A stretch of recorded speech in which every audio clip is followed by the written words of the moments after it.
right, here we go. The very first match in the Clash Royale League. European Legion Team Liquid taking on Fnatic.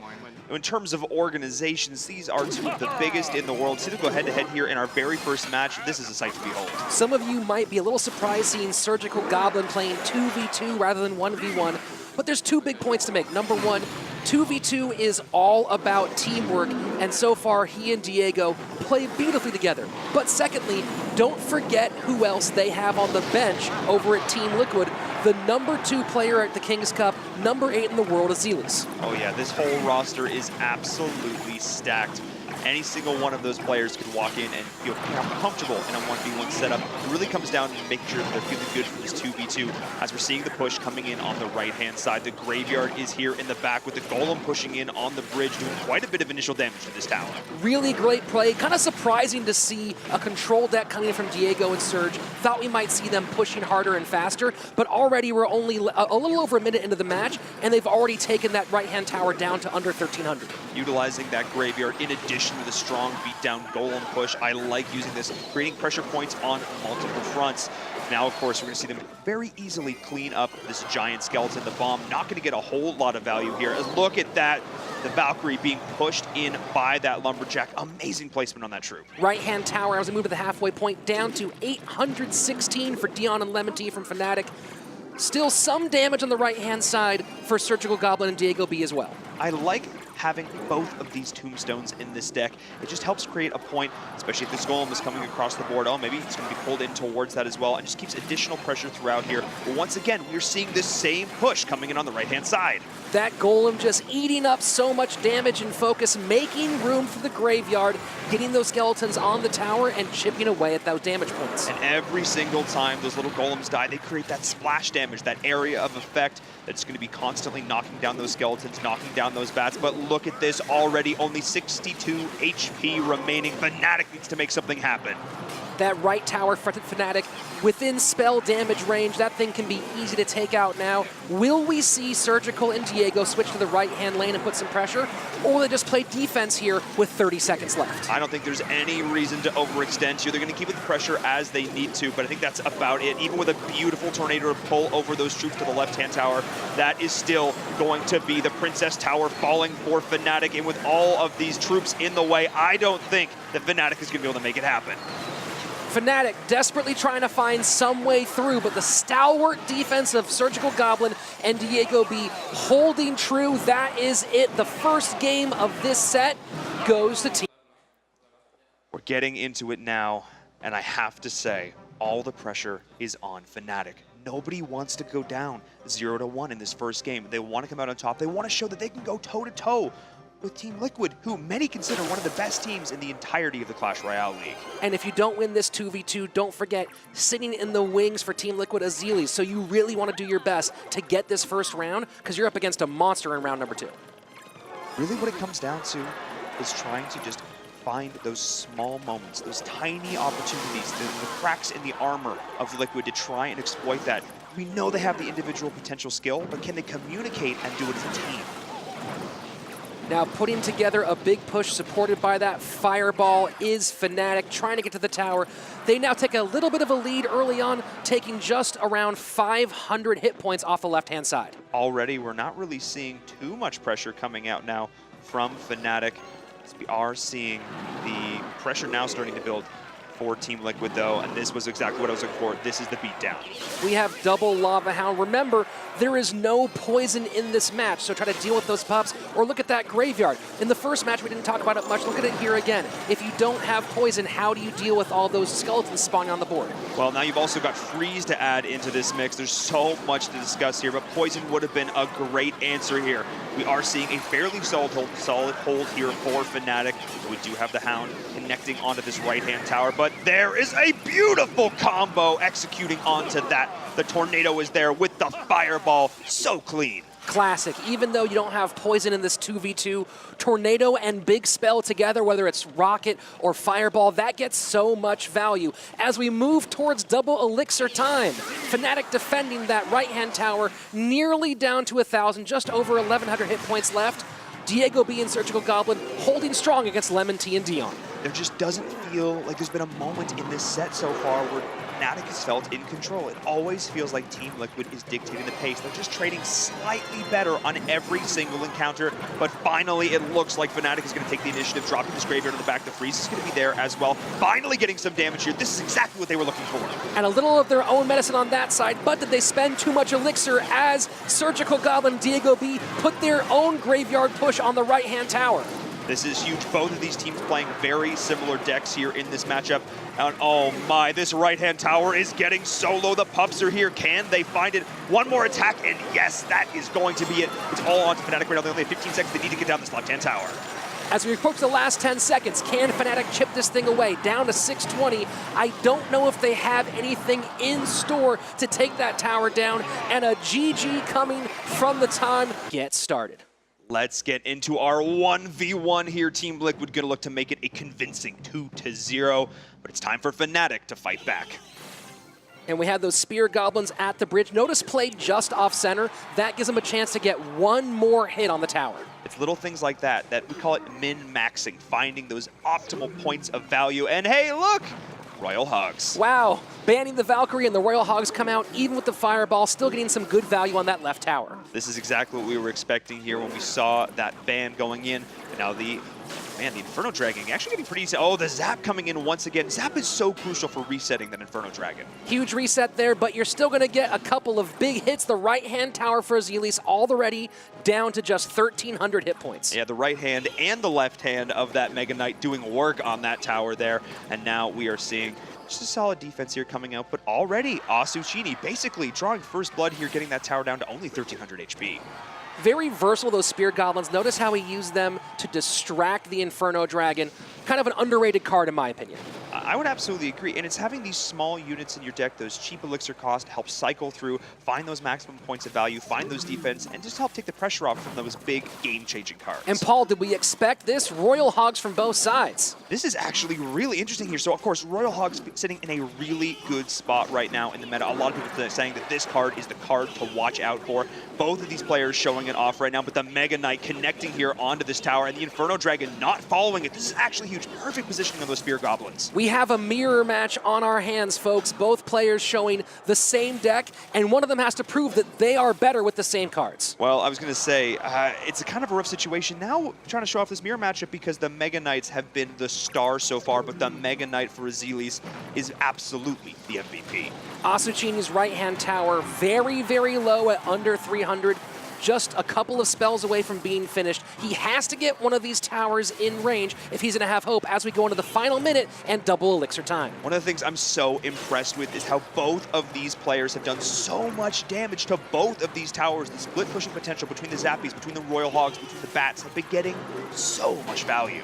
And now down to 223, still out of Fireball range is the right-hand tower of Asuchini, but getting very, very close. And every single time splitting up these Royal Hogs, wanting to deny massive value there with that Fireball as well. Potentially looking to bait it out potentially here too. But now we see the defense from Azelis was just too much to deal with. Look at this push coming in rich. Those Royal Hogs going to get to the tower on the right-hand side, and now it goes down. Not even Fireball needed.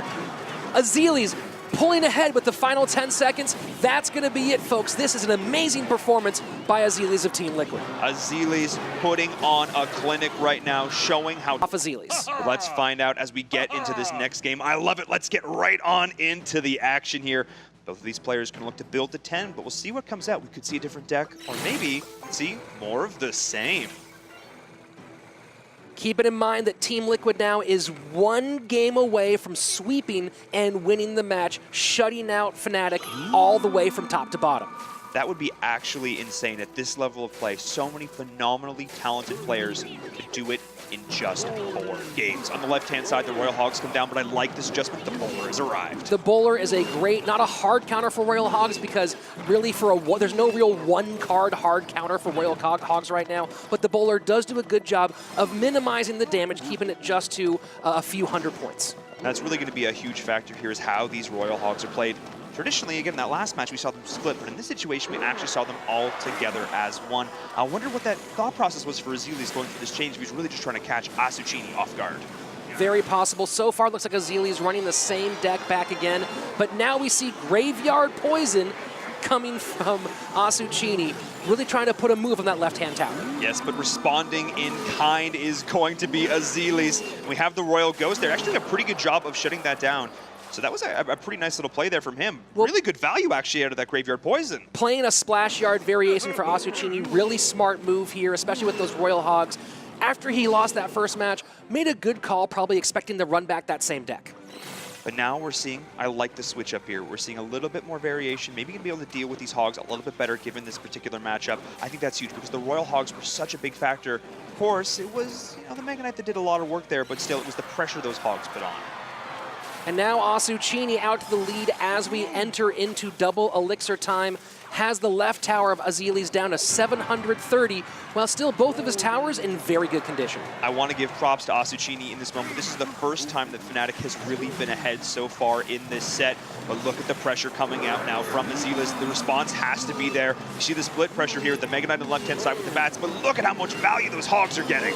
Look at the way the bats are distracting the Inferno Dragon of Asuchini. Fantastic play from Azelis, taking advantage of a card that wasn't placed exactly perfectly, which you have to do at this level. You're off by one tile at this level of play, and you will absolutely pay for it. In the back, once again, we do see the Graveyard Poison coming down, and look at how low that tower from Azelis is getting.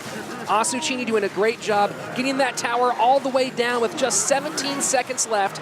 Does Azelis have the time to get one of these towers down? He's trying to, but look at, there is the combo. There is the Tornado pulling those key Hogs back, trying to find a good game being called. He knows it's over. We are going to see Fnatic taking us to game number 3. And here we go. Everything is on the line for Fnatic. Asuchini needs the win to keep his team alive and send it to that final overtime. Oh yes, it's going to be a serious matchup here. It's a test of nerves at this point for both of these players in game number 3. We're seeing the pump being dropped, and trying to take advantage of that is Asuchini putting down that Graveyard, but really nicely done here. The guards making short work of that. Possible Asuchini playing that same Splash Yard deck, the Royal Guards, and now might be the Azelis getting into those mind games, playing a deck meant to counter what he thought might be a repeat. Yes. Man, this is actually a phenomenal matchup. I love this here. Having this pump, there's no real response right now coming out from Asuchini. It's getting so much value right now. It might be the pump is meant to bait, but at this point, now the pump's going to help him build a big elixir league as long as it stays on the board. Oh, this is huge. Look at the way he's placed these as well, meaning the poison is not going to get that optimal value here. I think we are going to see the same deck coming out now from Asuchini, but double pump here on the back as well. Oh, I love this play. The Tornado is there, getting all 3 of those Musketeers in the same lane. That's a high-level play because now you can throw one spell on them and take care of all 3 at the same time. But smart move, Azelis putting the minion horde on the other side, forcing Asuchini to make a choice. Making a choice and not having a whole lot of success with it. Look at how low that tower is getting. The minion horde one-shotting that in an instant with the miner there as well. Oh no, that is the power of the double pump. Look how much value Azelis was able to get. Only halfway through the game in regulation, and already Azelis putting Fnatic's life on the line. Asuchini here, fighting to keep his team in contention. This is how you play 3M. He put himself, in a pretty good situation. He thought he dropped, the Musketeers down. He was forced over to one lane. All right, I'll adapt. This is the mark of a top-tier player. Next level play, and keep an eye on Asuchini's elixir. He has leaked quite a bit again in this match. Yes, indeed. He's leaking a little bit here as well, and not really sure I'm totally getting the value there on that Tornado. Not exactly finding, I think, the value he was looking for there. So it feels like Asuchini maybe not really feeling like he's still in this game. Well, you can get to the point where you're on tilt. One mistake begets another mistake because you're playing catch-up the entire time. And that could be what's happening here. Defending both sides pretty well, but again, he's still not going to be getting back that lead that Azelis has built up for himself. It just goes to show at this level of play, one mistake is all it takes, not respecting the damage on that left-hand tower, and now Azelis is in almost an insurmountable lead. Asuchini needs to make the biggest play of his life right now. In 20 seconds, Azelis could close down a near clean sweep of this matchup, winning it for Team Liquid in just 2 sets, and it looks like that's what's going to happen as we hit the final 6 seconds, 5 and 4. That's going to be it for Team Liquid, putting it Let's get into the game right now. 2v2. I am absolutely loving this format, Rich. We are seeing so many awesome combos, so many awesome plays. I cannot wait to see how these teams further develop the meta. With 32 cards on the board, there are so many possibilities. We've seen everything. Now, we have two teams here, both known for playing control. So far, we've seen the team that goes after it first is the one that wins. Oh, yeah. And we're already seeing two witches come out from both sides, which a card we haven't really seen a whole lot of yet in 2v2 and being run by both teams so far. The golem's passing like ships in the night, and the clone is coming out as well. Clone doesn't make a big splash in the 1v1 meta, but in 2v2, when you have so many cards, throwing one in there can be a nice momentum shift. I'm surprised to see it so early, though, in the match. A literal splash when dealing with these golems, indeed. But I agree, I'm kind of surprised to see it thrown out so early. Clearly, it's not sort of being that massive, amazing clone value. It's just going to be an integral part of how this draft functions as a whole. Pretty even play so far. No one doing significant damage on the tower. Oh, now, big shift. I spoke way too soon. The right-hand tower for Team Misfits down to under 1,000 hit points. All of a sudden, the Lumberjack found his mark. He's like, I guess this is a tree. Let's go to town. And he did absolute work on that right-hand tower. But now both teams reset. They take a breath. They take a break. They've done that initial push. I love this, the ebb and flow of this. It's like watching a dance. You have to contend with that Lumberjack somehow. Paul, when you look at Pepe and Regu's deck, what do you see that can stop it? What do I see that can stop that Lumberjack? They've got a few options here. I'm really looking for that Valkyrie coming out. And also, the Witch. If you get her in the right position and those skeletons are coming out, distracting the Lumberjack, that's a great way to shut that down. Now another big Golem Witch push coming from Team Queso down the right-hand side.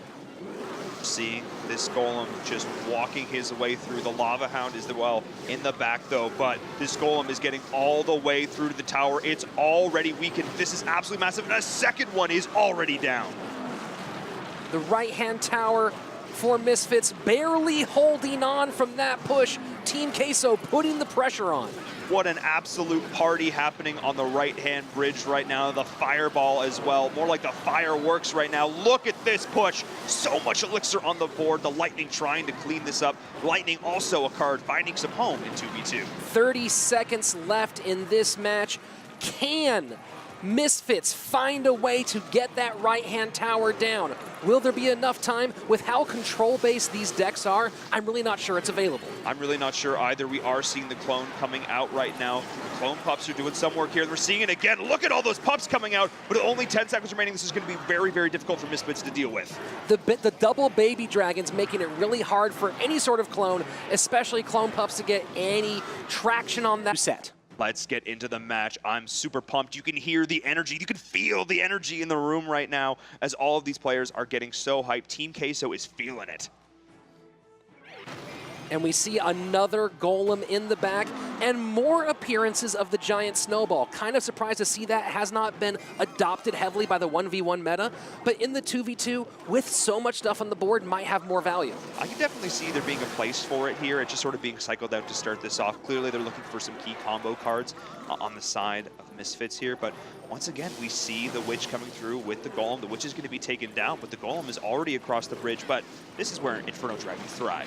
That Golem split, though, going to get at least a little bit of death damage on the right-hand tower, and now Team Queso putting Misfits down to 21-35 in the right-hand lane. Wow, watch the clone value coming out. Look at all the rage being generated right now for Misfits. But a good defense coming in from Team Queso. I'm actually a little bit surprised there. That key positioning, pulling out that Lumberjack slightly out of position there. That was massive in that push. We're starting to see the value of the snowball with so many small troops. Has a little wider spread than some other cards in the same situation for very little cost. Yeah, one of the things I'm really looking forward here is how Misfits can use this P.E.K.K.A. They're up one game in this set right now. Of course, it's only set number one, but still, both of these teams want to be the one to draw first blood here and go up 1-0 overall in this match. Team Queso trying to close this thing down, and again we see that Lumberjack behind the Golem, running it back. It worked well the first time. Why not do it again? Will Misfits have a different answer for that Lumberjack hidden behind the Golem? Great value on that giant snowball, actually knocking back the Inferno Dragon of Misfits right now. So what happened there was the Golem came through, pushing out the P.E.K.K.A. out of the way, and actually not allowing to maintain that lock for the Inferno Dragon for Team Queso. So their own Golem actually putting them at a slight disadvantage here, and we're seeing it now in this push. The Golem for Misfits looking to get on that tower, maybe even things up. And here we have the clone again. Snowball in cycle, able to take out a lot of those clones, but so much action happening on the side for Misfits offense. Here comes the rage. Clones on clones, lumberjacks on lumberjacks. Look at all the rage being generated here on the field, and that is the Princess Tower going to fall, and already getting a lot of damage on the King Tower here in the back. Are we looking at potentially our first 3 crown of the day? So massive, and now we are into the third and final game of this set. One of these two teams will close it out and go into 1v1 with a 1-game advantage in the ability to close out the entire match. It looks like we're seeing a slightly different deck coming out now so far from Team Queso. The Dark Goblin, something I think we can actually see a lot of in 2v2. The Dark Goblin, with so much stuff in front of it, can get so much value, and we're seeing that already. We're able to just line up and shred down these massive tanks, and we're also seeing another unit that excels at clearing the waves. It is that giant skeleton. Didn't necessarily hit so hard himself, but when he drops that big bomb, oh boy, it makes a big boom. That bomb can take out so much. So you put so much elixir on the board, and then that bomb can wipe it almost all out in one fell swoop. And we're going to see it here now as both of these baby dragons push in and just watch them go. We're actually seeing one of them surviving, getting a little bit of additional damage here, but here comes the graveyard. Getting a cannon cart and a graveyard push on the left-hand tower. Here's the freeze as well. Inferno Dragon just not able to handle the weight of so many skeletons. Inferno Dragon not ideal in managing those skeletons there. He's like, I can only target one thing at a time. But instead, we see a lot of great damage coming in now. Team Queso looking solid here in game number 3. And now we get a retarget, not a retarget, but a distraction on that Inferno Dragon, learning from last time. You can't let it go unguarded. As we approach the halfway point of regulation, both teams fairly even on the left-hand side, a slight advantage for Team Queso on the right. Yeah, Team Queso now, I mean, they're setting themselves up. They're doing okay. Overall, they do have a slight advantage just between these 2 towers here. But now we see the P.E.K.K.A. marching in the lane, being pushed in by that Lumberjack. Watch how fast immediately that giant skeleton gets ripped apart. But those troops can't get past the river, and kaboom, they get ripped apart by the giant skeleton's death bomb. That was absolutely huge. The P.E.K.K.A. is going to fall, and now it's the opportunity for Team Queso. And it's all about the back and forth in this matchup, how they're able to defend and now able to push with the freeze, with the graveyard, and now the clone is coming in, but getting almost no value. Graveyard getting heavy on that left-hand tower. Now at 189 within fireball range, Team Queso can put that tower down with ease. Time to defend on the left-hand side, maybe put some pressure on the right, Paul. Maybe that's the time right now. I mean, if I'm Misfits in this situation and I'm looking to push across, I need to make the same massive push that we just put together in that last game. We need to try and find a way right now because their tower is oh so low, and building it up behind the golem, that's a good way to do it. 20 seconds remain. Can they get all the way through? A lightning big spell clears out the back, but that golem getting distracted. Not a lot looking here. With 10 seconds left, I don't think they have an answer. Fireball comes out, putting that left-hand tower down. That's probably going to be it, and Team Queso is going to take our first. See what happens. 1v1 is on its way. SoKing versus that one guy. Team Queso versus Misfits. That one guy has a hill to climb in SoKing right now. Already seen the log cycled out and Zappies coming down. Zappies we've seen a decent amount of today, and both players are pulling it out.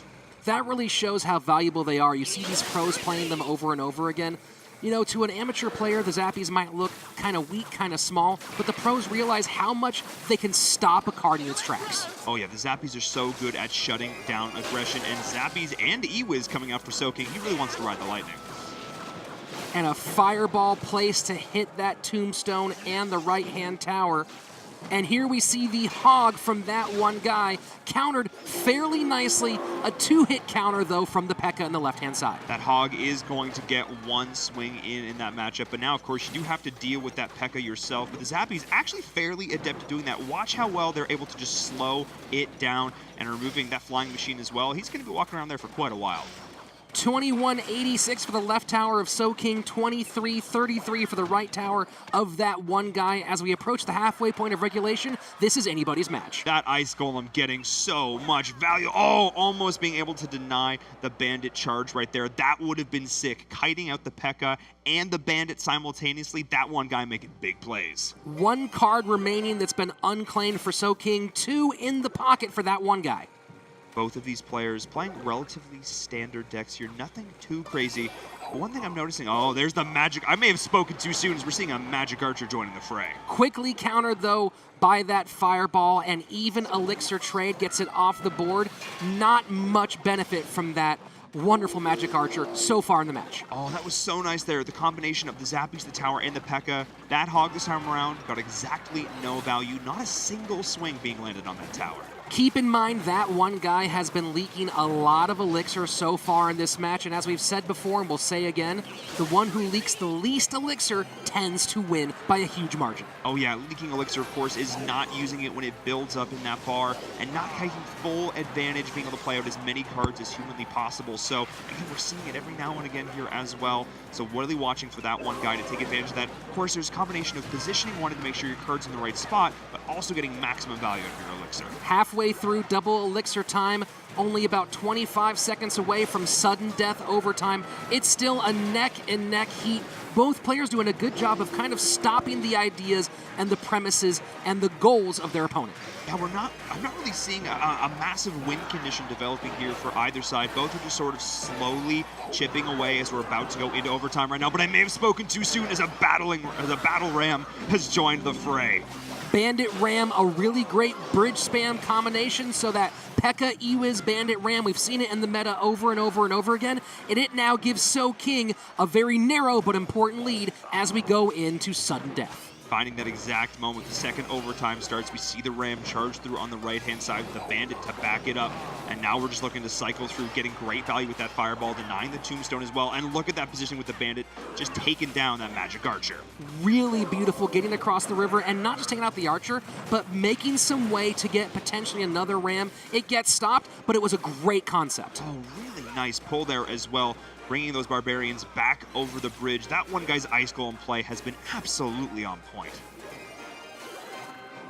Trying to get that hog back in cycle, finding a way to chip away at that left-hand tower, but that one guy being forced to spend so much elixir defending his right side, and now he's had to switch lanes, going right with that hog rider. Going right this time. Again, the P.E.K.K.A. always there to deal with that, though. And now we are seeing quite a push coming in. That Fireball maybe would have been able to get a little bit more value there. Take down the Flying Machine, but now this is quite a push coming up from SoKing on the right-hand side. Oh, not getting Ice Golem there in time. The charge disconnects on the tower.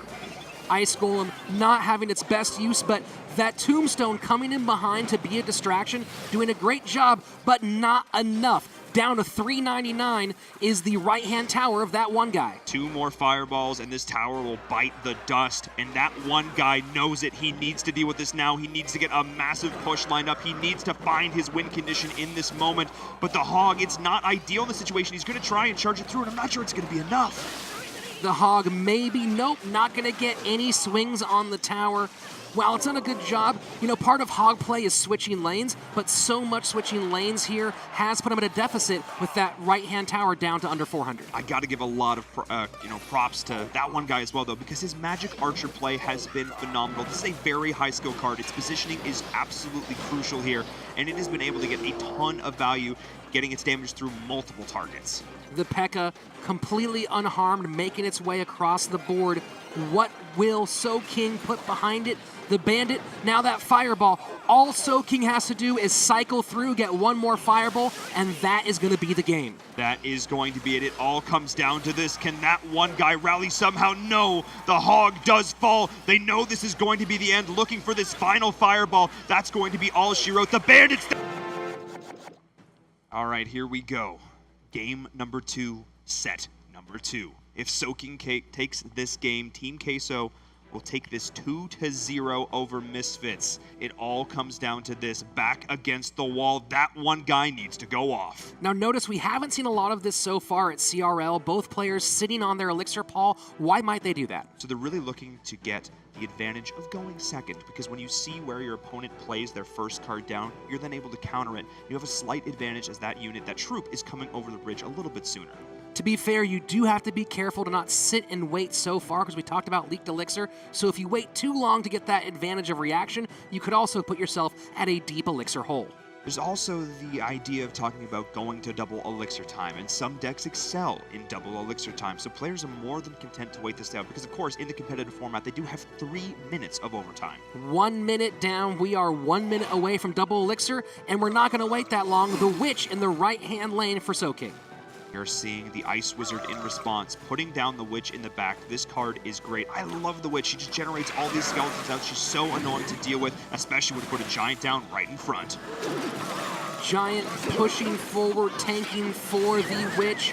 And now a beautiful Tornado to activate the King Tower. What a sick play coming in from that one guy. The Tornado there pulling in that Miner. This is going to be crucial for the defense because, of course, that King Tower does not shoot until it takes damage. So if you're able to pull in a troop with, say, a Tornado in this matchup and activate it early, you get a massive advantage on defense. A 3-spell deck for that one guy. We have not yet seen the win condition. With the card cost being so low, what might this be, Paul? There's a lot of options here. We're looking towards maybe something high-end on the beatdown because, of course, Inferno Dragon was actually banned.